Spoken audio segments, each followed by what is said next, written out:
me in your way. So the title of our sermon is Revive Us Again. Paul started with commending the church at Ephesus for their faith.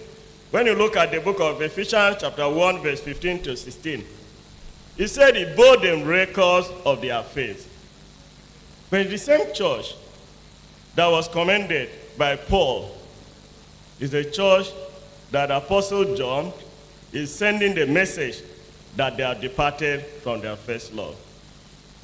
It's showing that they did not maintain that first love, that testimony of the Apostle Paul about their faith, that they started to leave what was important for them. The church at Ephesus was run by elders. That could show the level of maturity of that congregation. The fact that elders were the ones in charge, as we see in the book of Acts chapter 20 verse 28, where Paul sent for the elders of Ephesus and advised them. That means that church had grown to that level. Paul had even also indicated the fact that they left the first love may not be surprising. God himself had said that he knows that when he has gone, some wolves may come into the gathering and may make them to leave their first love. The Ephesian brethren are gone cold in their commitment to the work of God. It may not be that they had abandoned the faith completely, but the zeal that they had that earned the commendation, where every congregation became like the signature of other congregations, a reference point, had left the first love, become cold, and needed to be revived. They needed to be revived to avoid the lampstand being taken away from them. Not that the church was going to take it, that the reputation, that the reference point of that congregation, they may be having doubts about their commitment to worshiping God. And I ask the question, can the situation of Ephesians disciples apply to us? Can there be some similarity between what happened to the church at Ephesus and what happened to the church at Cado? The church that was also run by elders, this one run by elders. Can we gauge and say this is the kind of commitment they had when they were worshiping even under the bridge, moving from under the bridge to going to even a higher place and getting to the point of building this edifice that we all are enjoying? Without their zeal, without their hard work, will not be here. Cado will not have earned the reputation that not only in Nigeria, but beyond Nigeria. But can we still say this is how they were? Definitely, we'll see in the course of discussion that we may also need to be revived. May also the message that John gave may also need to be given to us, that we should go back to that level of zeal that saw the congregation grow from leaps and bounds, had eldership in place for over 20 years that have been sustained. And we had other places where eldership did not stay up to 5 years, dissolved, or one problem or the other, and they never, even one of the biggest congregations in Lagos does not still have eldership again. So we must guard ourselves that we not go to that level. We do not get to the level that we need to be told to what to do. What then is really revival? Meanings of revival that we could see readily. One is to restore to consciousness of life, to recover the vigor and strength. That the vigor, the spirit, the fire in the belly is dying. You need to recover that vigor and strength. To reanimate, to become active, operative, or flourishing again. That they can always say, this is the reference congregation for evangelism. This is the reference congregation for benevolence. This is a reference congregation for the work of edification. It cannot be possible when some don't even want to identify with even the works of the ministries and do work. To rise from sluggishness, to recover from a state of neglect or disuse, and finally, to reestablish, refresh, and strengthen. Those are some of the meanings that we can talk about revival. The need for restoration, to reestablish your faith, refresh, and then strengthened. Why do we need a revival? We want to look at some areas where we have shown to have left the first love, the level of commitment and interest, which needs us to go back to that level so that that lampstand will not be taken from us. First one is unconcerned attitude, lackadaisical attitude. If you are concerned, you will not see a situation where you see somebody that has come late up to 30 minutes. Rather than making effort to go in to hear the word, he or she is exchanging banters, greetings with the fellow latecomers, and does not see the urgency of getting into the worship. Instead, even distracting others that are also worshiping. You see so many, no attitude, unconcerned, careless, whatever happens. You hear even some utterance to the point that what can they, the highest that can be done is disfellowship. Then you know that that person is dead, a dead Christian while living. If you can talk to that level. Unconcerned attitude. We see that every day of worship. Some, you see even some that are gone, the deacons will go to talk to, and they look the deacon from 8 to 2. Who is this person that is coming to even admonish me? And you think that that person is still alive, a living Christian? That person needs to be revived. That person needs restoration. The fire in the belly needs to come up. The next is the lukewarm attitude. The lukewarm attitude. That is what also John was addressing one of those congregations. A little for the Lord, a little for self. Neither hot nor cold. That person needs revival. The interest is not showing. Sometimes you see the person show some interest to work, and the next time you see the kind of attitude and conduct that cannot be said to be that of a Christian. And that person needs restoration, needs revival. The kind of message that John was giving in the book of Luke, Revelation chapter 3, verse 15 to 16. Now I know your works, that you are neither hot nor cold. We see the attitude of members doing this, and we ask the same question. It would have been better for you to be hot and not a little for God. You cannot serve two masters, as the scripture says. You either serve one, please one, or displease the other, and not in between.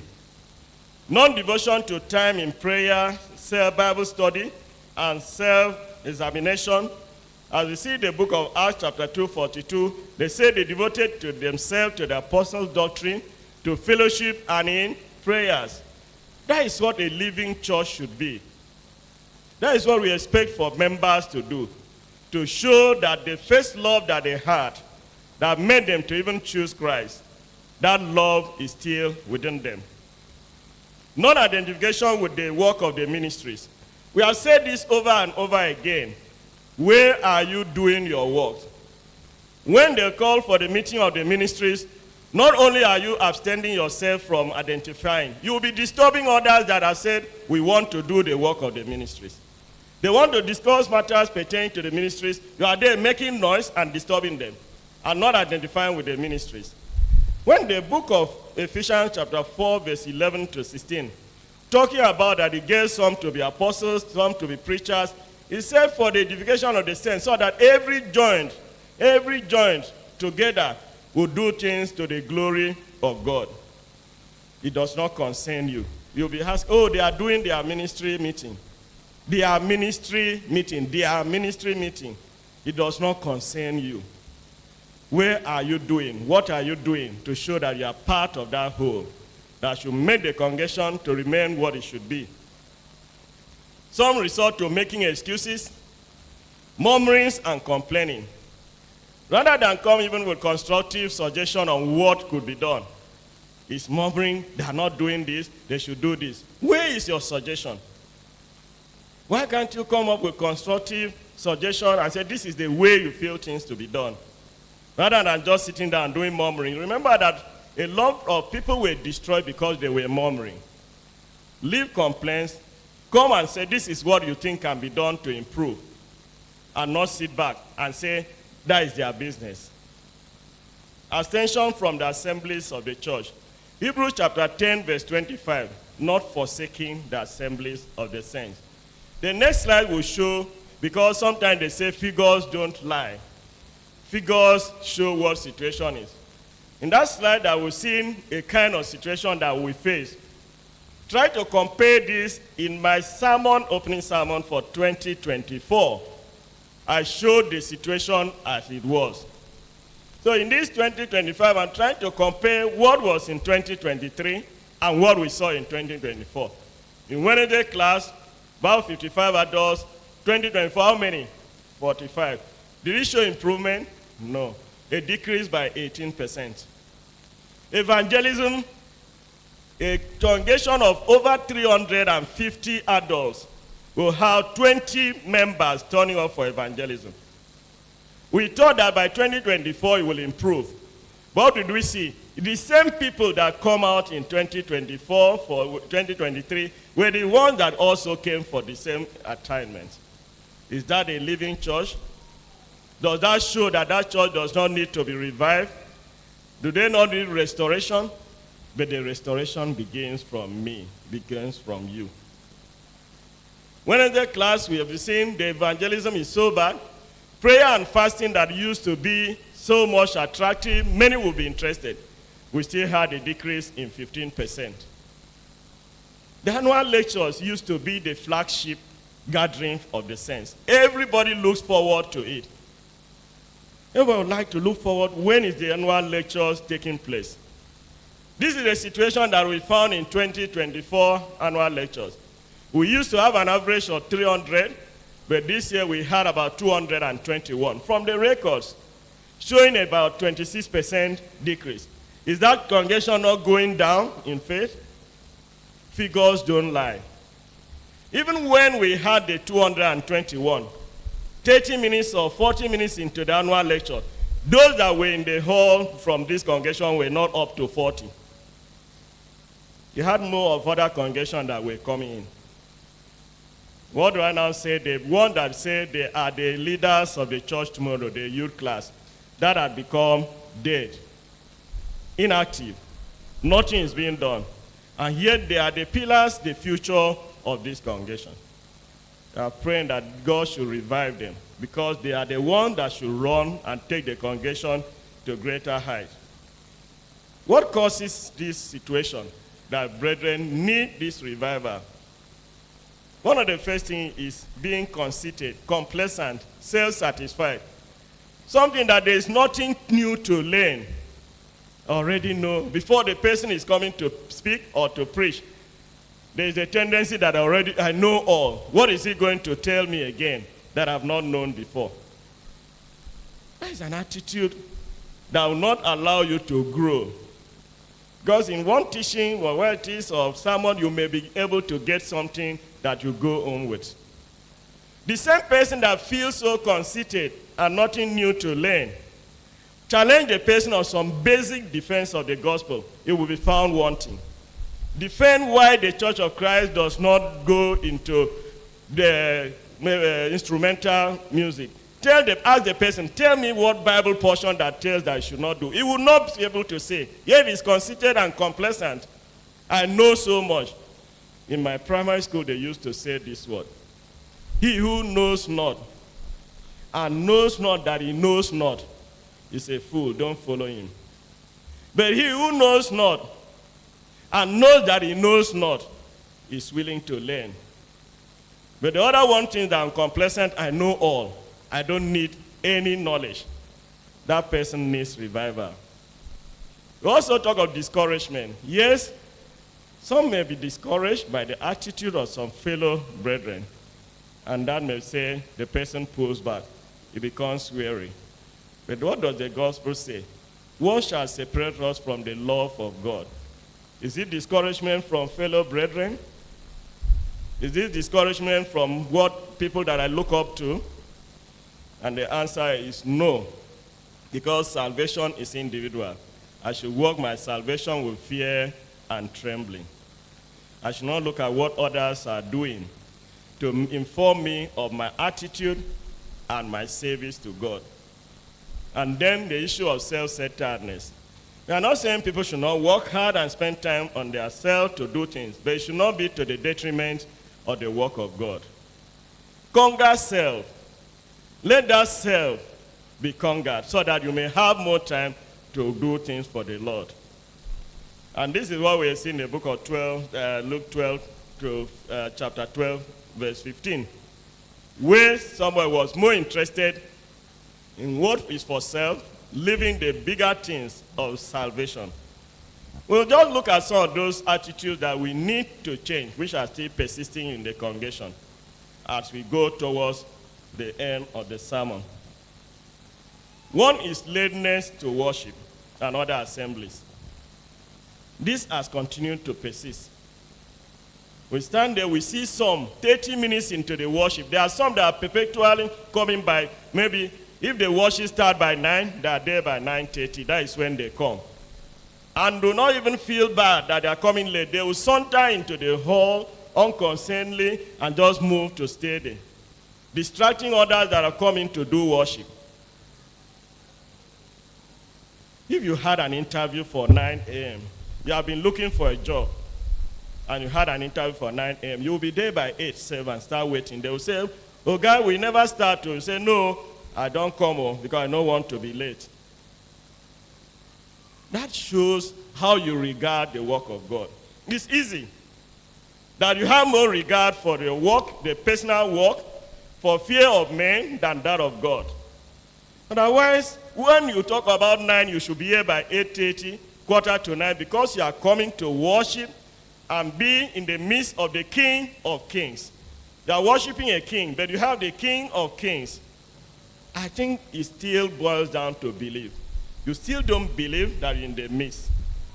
You still don't believe, because you believe that you have the King of Kings, whom you should give all your attention to. Then you will not be coming late and doing and behaving anyhow when you are in worship with him. Loitering, as we still see this so common. And I ask the question, why are you so restless? Can you not just give 1 hour to the Lord and sit down? We see some gathering of some big men, a governor comes in. Nobody goes out after the governor or the person has come in there. Everybody will stay still. But because of the disregard that you have for God, that is why you behave that way. 2025, you should search yourself and ask God to restore you to that love and regard for God. Is it chatting within the congregation, even in the hall? Even as we are speaking now, some may still be engaging in chatting. What annoys some of us most is when a prayer is going on. And I ask, a prayer is going on to God, and you are chatting. What is that urgent that you need to ask somebody when prayers to God? Because you don't have regard for God.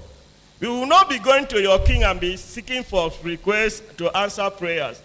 And then you start be talking and other things. Of course, maybe even the palace guard will carry you away from there.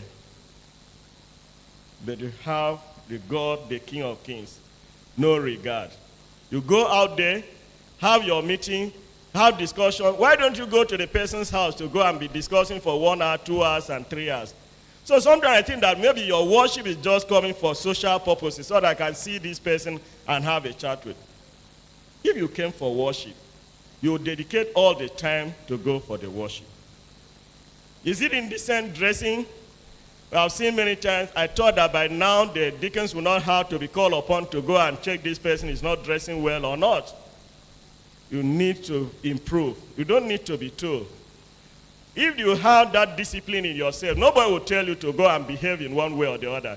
Because we call discipline the training of the body and soul to produce obedience and self-sacrifice.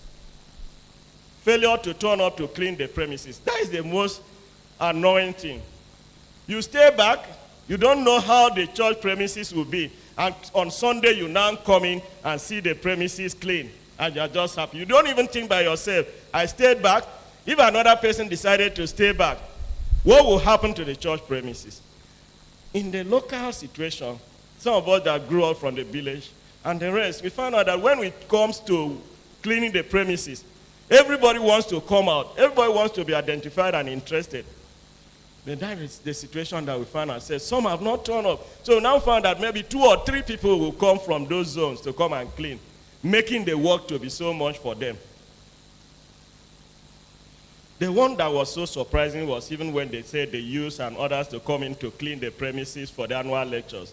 It was still a disappointing one. What do you want us to say again? Is that how to show that you are devoted to him? But if a human being asks you to do that, I'm sure you will even respect more. Let us think again that there is God. And we will never want the glory that should be given to him to be given to somebody else. Finally, refusal to open your mouth to sing. So what did you come here for? And we are praising God. Some have seen some that have sat down, they came for worship. Throughout the worship, they did not open their mouth as they are doing singing. Throughout the worship. So what brought you to worship? To come and watch others do it. Search yourself and turn a new leaf for 2025. That we can't worship him, you can't praise, you can't sing songs. Issues of life. Everybody has issues of life. And we shall not allow the issues and difficulties to make us not to come. When we come for worship, it should be total attention that I want to serve God. It's service, and I want to get reward for serving God. So we now go to the roadmap for revival. What is kind of the roadmap for revival? First, I say you must do honest self-evaluation of your commitment to the service of God. That self-examination that is honest and not what you think that this is what it is. Identify the areas that require improvements in your service to God. What are those things that I'm lacking? What are those areas that I'm weak? What are those areas that I think I should do better? Because when you identify, then you can now have a sincere determination to achieve revival. Take actions. Be determined to achieve the revival. Then take action to rekindle your interest and zeal in serving God and his church. Tell God, this is the way I am found wanting. Save me, Lord, and know my way. If there is any weakness, any slacking in my life, restore me to the way of godliness, so that I can continue to enjoy your grace. Before we take the conclusion, we'll take this song that talks about the need to restore our spirit, the need to revive us, and then I'll take the conclusion. Song leader, restore my spirit. The song says, restore my spirit, Lord, I need restored. My heart is weary. Please help me, dear Lord. I stand in need of more strength from your word. Renew my love, rebuild my faith. Oh, restore my soul. Restore my spirit, Lord, I need restored. My heart is weary, please help me, dear Lord. I stand in need of more strength from your word.